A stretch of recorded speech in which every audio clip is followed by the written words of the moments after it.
NEET students को खास तौर पर रिमेनिंग टाइम में फिजिक्स के अपडेटेड सिलेबस को कवर करवाया जा रहा है। मेगा क्लासेस के थ्रू फैकल्टी स्टूडेंट्स को एक्सपेरिमेंटल स्किल्स के बारे में बता रहे हैं। तो चलिए इसकी झलकियां देखिए।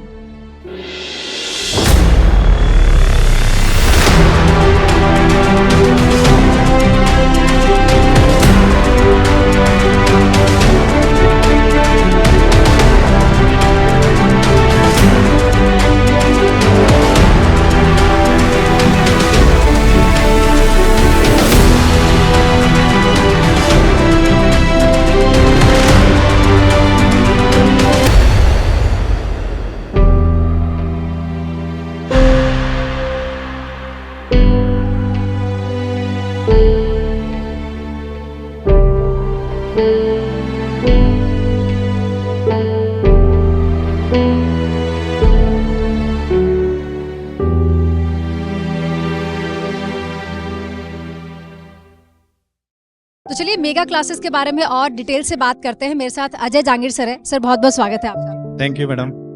सर फिजिक्स का सिलेबस अपडेट हो गया है, इसके बारे में आप क्या कहेंगे? एनएमसी ने इस साल सिलेबस को अपडेट किया है, जिसमें फिजिक्स में सिलेबस में कम चेंज हुआ है, लेकिन एक बड़ी चीज ऐड हुई है। 18 एक्सपेरिमेंट जो 11th-12th के सिलेबस पे बेस्ड हैं वो जोड़े हैं। उसकी विशेष तैयारी बच्चों को करनी पड़ेगी इस साल।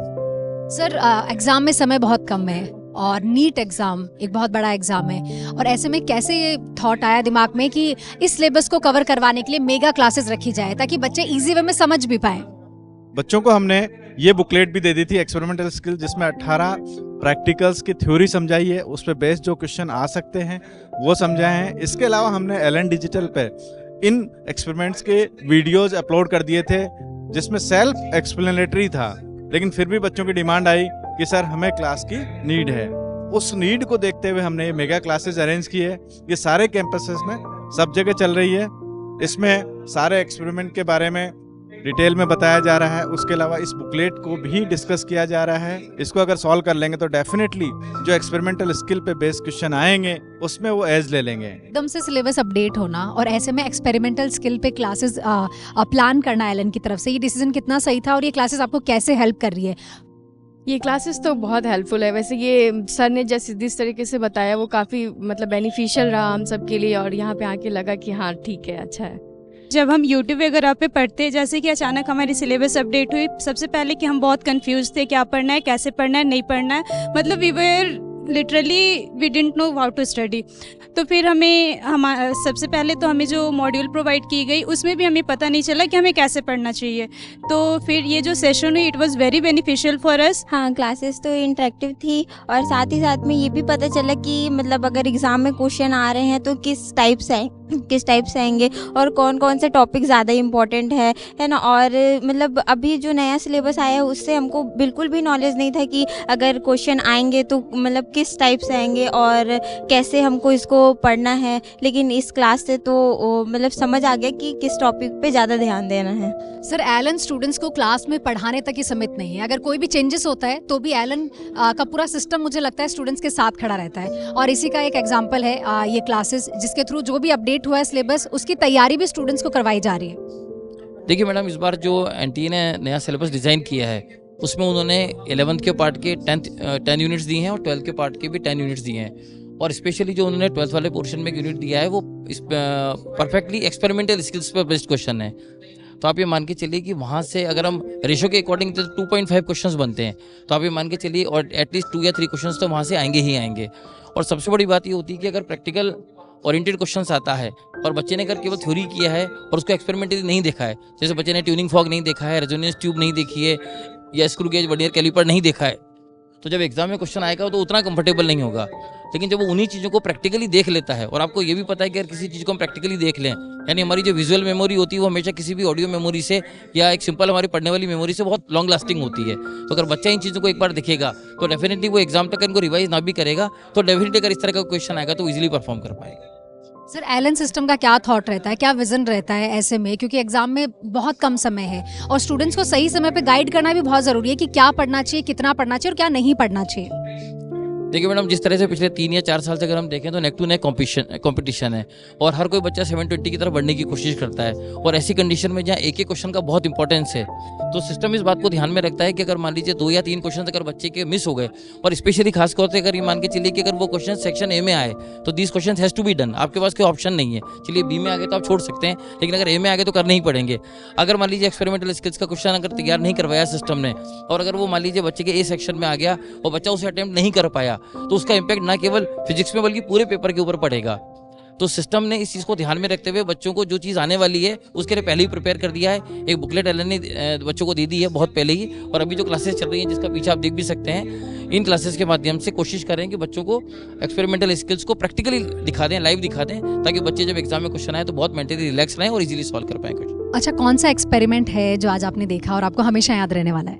एक तो बर्नियर कैलिपर्स है, उसमें मतलब 2 होते हैं कि एक मेन स्केल डिवीजन होता है और एक वो बर्नियर स्केल डिवीजन होता है। तो उसमें मतलब लीस्ट काउंट हम निकालते हैं, तो उसमें ये हमेशा याद रहने वाला है, ये कभी नहीं भूलेगा। अच्छा, समय बहुत कम है एग्जाम में, और ऐसे में एलन का ये सोचना कि स्टूडेंट्स के लिए जो सिलेबस अपडेट हुआ है उस पर मेगा क्लास रखी जाए, ये डिसीजन कितना सही था और कैसे आपको हेल्प कर रहा है? मैम, इसके थ्रू हम लोग जैसे कि प्रैक्टिकल का विजुअलाइजेशन कर लिए और सामने देख लिए, तो उसमें ज़्यादा इफ़ेक्टिव हुआ, मतलब याद रहने में कि कैसे होता है एक्सपेरिमेंट, उसको सामने से देखना, एक पढ़ के देखना, तो उसमें ज़्यादा मतलब बेनिफिट है, हम लोग को ज़्यादा दिमाग में स्टोर रहेगा उतने टाइम तक। अच्छा, आप क्या कहोगे इस क्लास के बारे में? ये क्लास आपको कैसे हेल्प कर रही है? अच्छी है, जो चीज़ें नहीं समझ में आ रही थी वो समझ में आ गई। एक्सपेरिमेंट से ऐसे बहुत डर लगता था, पर अब तो सही लग रहा है। तो एक्सपेरिमेंट से आपको बहुत डर लगता था, आज जो आंखों के सामने आपने देखे प्रैक्टिकल एक्सपेरिमेंट्स, उनमें से कौन सा एक एक्सपेरिमेंट ऐसा है जो आपको हमेशा याद रहने वाला है? ऐसे सभी तो ऐसे याद करने वाले हैं, वर्नियर कैलिपर्स और screw gauge, one day graph, ऐसा। सर, जब आप क्लास ले रहे थे तो हमने देखा कि स्टूडेंट्स बहुत एंजॉय कर रहे थे क्लास को, और एकदम से अपडेट हो जाना और उसके बाद ये प्लान करना कि चलिए स्टूडेंट्स को क्यों ना मेगा क्लास के थ्रू पढ़ाया जाए। सर, जब बच्चों से मैंने जाना कि उन्हें ये क्लास कैसे हेल्प कर रही है, तो उनका कहना था कि सर, जिस तरह से हमें एक्सपेरिमेंट्स को प्रैक्टिकली करके बता रहे हैं वो हमें बहुत हेल्प कर रहा है, और इवन उन्हें लग रहा था कि हमें अब कोई डाउट आने वाला नहीं है। तो आप क्या कहेंगे? जी मैम, ये जो फिजिक्स को समझने की जहाँ तक बात है, तो एक्सपेरिमेंटल अप्रोच दी बेस्ट है, क्योंकि इसमें रिवीजन की ज़रूरत ख़त्म हो जाती है। और जैसा आप जानते हैं, नेशनल एजुकेशन पॉलिसी 2020 में वो बोल भी रहे हैं, बार बार बोल रहे हैं रट्टाफिकेशन हटाना है हमको, है ना। वो जानना चाहते हैं भाई एनालिटिकल स्किल कितनी है बच्चे में, सोच के क्या कर पाता है। तो जब वो एक्सपेरिमेंटली चीज़ों को यहाँ विजुलाइज करता है तो फिजिक्स की अंडरस्टैंडिंग उसकी बनती है दिमाग में जाके, तो अब उसको फिर रटने की ज़रूरत ख़त्म हो जाती है। हाँ, अब वो समझ लिया उसको उसने, अब रटने की ज़रूरत ख़त्म हो गई, अब वो एनालाइज करके अपने जवाब बना सकता है। तो क्योंकि वो पूरा विजुलाइज कर चुका है सिनेरियो को इन एपरेटस के थ्रू, जो आप यहाँ देख रहे हैं रखे हुए हैं अलग अलग एपरेटस, तो इनके थ्रू उसने विजुलाइज कर लिया। तो इसलिए हमने सोचा इसका आउटपुट बहुत ज़्यादा आने वाला है बच्चों को, जो अंडरस्टैंडिंग में यानी इंस्टेंट अंडरस्टैंडिंग बन रही है और लॉन्ग लास्टिंग है। सबसे बड़ी बात है कि वो एक बार जो अनुभव कर लिया वो एक्सपीरियंस में शामिल हो गया, अब वो लंबे समय तक रहने वाला है। तो इस वजह से ये ज़्यादा इफेक्टिव मेथड है। ये तो सही कह रहे हैं, जो चीज़ हम देखते हैं हमारे आंखों के सामने होते हुए उसे हम मुझे लगता है लंबे समय तक याद रखते हैं। अच्छा सर, आप हमें कुछ प्रैक्टिकल करके दिखाएंगे? मैं अभी एक छोटा सा एक आपको एक्टिविटी बताता हूँ, तो उसमें सबके काम की है और इस पर डेफिनेट क्वेश्चन आप देखेंगे एग्जाम में आएगा। जैसे मैं बात करूँ TIR हो गया, रेजोनेंस हो गया, ये ऐसे टॉपिक हैं जिन पे क्वेश्चन डेफिनेट आना ही आना है। तो यहाँ पर हमारे पास ये एक ट्यूब है जो हमने इस बॉटल में फिट की, कोई भी बच्चा जो है इसको अरेंज कर सकता है इजीली। तो पानी भर दिया हमने, यहाँ पे लेवल ये जो येलो टेप है यहाँ तक है। अब मैं एडजस्ट कर सकता हूँ एयर कॉलम के लेवल को, तो एयर कॉलम की लेंथ को मैं बढ़ा सकता हूँ या घटा सकता हूँ इस ट्यूब में। तो अब मैं ये जानना चाहता हूँ कि एयर कॉलम की कितनी लेंथ पर रेजोनेंस हो रहा है। यानी रेजोनेंस हम उस फिनोमेना को कहते हैं जिसमें सोर्स फ्रीक्वेंसी, यानी जो फ्रीक्वेंसी मैं इम्पार्ट करने वाला हूँ, मेरे पास एक ऐप है फिजिक्स फॉक्स करके ऐप होता है, तो उसमें फ्रीक्वेंसी जनरेट करने का ऑप्शन होता है। तो मैं ये जनरेट करूँगा फ्रीक्वेंसी, मान लीजिए मैं 412 हर्ट्ज जनरेट करता हूँ यहाँ पर, और उससे मैं साउंड की स्पीड निकालूंगा रूम टेम्परेचर पर, यानी सराउंडिंग अभी जो टेम्परेचर है उस पर। तो हम ये फ्रीक्वेंसी भेज रहे हैं, इसमें वाइब्रेशन रिफ्लेक्ट होकर वापस आ रहे हैं, एक स्टेशनरी वेव बन रही है। और जब मैं इसको एयर कॉलम की लेंथ को चेंज करता हूँ, आप साउंड लेवल को ऑब्जर्व कर सकते हैं। अभी आप साउंड सुना सकते हैं, कैसी साउंड इसमें आ रही है।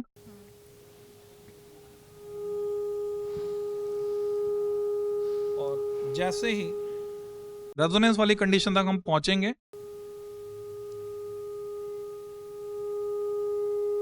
ये साउंड लेवल में जो एक इंक्रीज हम ऑब्जर्व कर रहे हैं, तो ये कंडीशन है रेजोनेंस कंडीशन।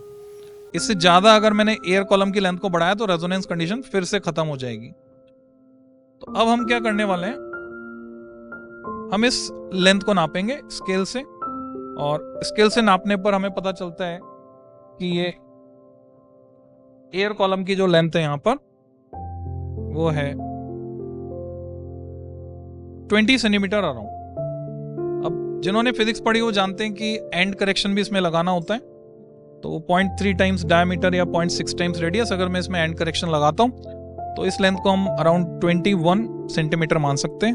और ये फर्स्ट हार्मोनिक है, फंडामेंटल मोड, तो लैम्डा बाय 4 के बराबर है। तो यहाँ से मैंने लैम्डा निकाला तो मुझे मिलता है 84 सेंटीमीटर। अब 84 सेंटीमीटर को मैं मीटर में बदलता हूँ तो 0.84 हो गया।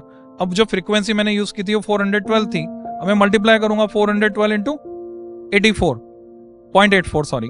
तो जैसे मैंने मल्टीप्लाई किया, अब ये रिजल्ट जो है मेरे पास मल्टीप्लिकेशन का अराउंड 346 आएगा। कैलकुलेट करके देखेंगे हम तो 346 आ जाएगा। तो 346 मीटर पर सेकेंड ये साउंड की स्पीड हमने निकाल ली रूम टेम्परेचर पर। सर बहुत सारे स्टूडेंट्स तो वैसे क्लास आपकी ज्वाइन कर ही रहे हैं, लेकिन वो स्टूडेंट जो मेगा क्लास में नहीं आ पा रहे हैं फिजिकली, अच्छा उन तक हम कैसे पहुंच रहे हैं, उन्हें हम कैसे पढ़ा रहे हैं? जी मैम, इसमें हमने शूट कर लिया इसको पूरा क्लास को, और इसकी रिकॉर्डिंग अपने यूट्यूब चैनल पे, एलन नीट चैनल पे अवेलेबल है, तो बच्चे वहाँ जाकर उसको देख सकते हैं और डेफिनेटली उनको बहुत फ़ायदा होने वाला है इससे, और मज़ा भी आएगा, एंजॉय भी करेंगे फिजिक्स को, और फिजिक्स में नंबर भी लाएंगे। दोनों बात होंगी मैम। बहुत बहुत शुक्रिया सर। तो एग्ज़ाम में समय बहुत कम बचा है और ऐसे में जैसे ही सिलेबस अपडेट हुआ उसी के दौरान मुझे लगता है कि टीचर्स ने और एलन सिस्टम ने ये डिसाइड किया कि क्यों ना मेगा क्लास के थ्रू स्टूडेंट्स को पढ़ाया जाए और जो एक्सपेरिमेंटल स्किल्स है उन्हें बहुत कम समय में कवर करवा दिया जाए। तो अगर आप भी ये क्लास ज्वाइन करना चाहते हो या देखना चाहते हो, समझना चाहते हो, तो इस वीडियो के डिस्क्रिप्शन में आपको लिंक मिल जाएगा।